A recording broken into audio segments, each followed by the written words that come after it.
naparito po kami ni Pepe dahil may nais kaming sabihin. Ina, naparito po kami ni Ama at ni Kuya dahil nais ko pong sabihin sa inyo, nais ko pong pumunta sa Manila upang mag-aral sa paaralan ng Santo Tomas.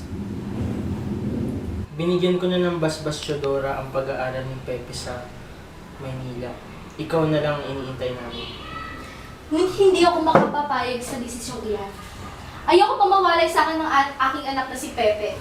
Sapat na ang kanyang nalalaman upang ipagpatuloy ang kanyang buhay. At maaaring matulad siya sa gumbursa kung madadagdagan pa ang kanyang kaalaman. Ngunit ina, nais ko pa pong mag-aral upang madagdagan ang aking nalalaman. Ayoko pong apihin na lamang ng mga Espanyol ang ating mga kapwa Pilipino. Ngunit anak, ako lamang yung nag-aalala sa pwedeng mangyari sa'yo.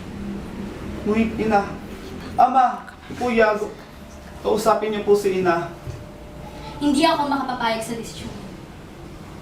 Mukhang hindi na natin makukumbinsa yung ina. Pero kung talagang gusto mong mag-aral, pasyano, ikaw nang bahala sa kapatid mo. Ihatid mo siya sa Intramuros at siguro mo makapag-aaral siya kung ano mang kurso gusto niya. Opo, Ama. Ito na si Pepe. Espanya. Wala na siya dito, ina.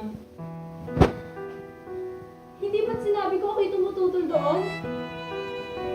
Ngunit napilit siya. Ano na mangyayari sa anak ko?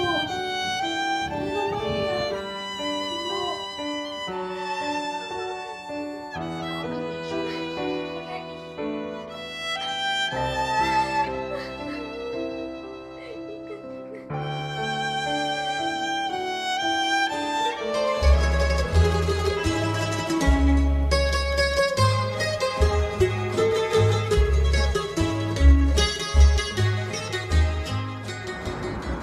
Pepe, ito ang Universidad ng Santo Tomas. Nais kong gawin mo ang lahat upang makapagtapos ka rito. Ikaw na ang bahala. Good paalam. Mag-iingat ka, aking kapatid. Ikaw rin, Pepe.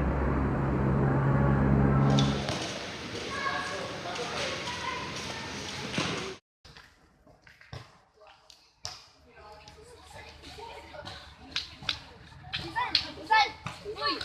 Uy! Selfie tayo sa kanya.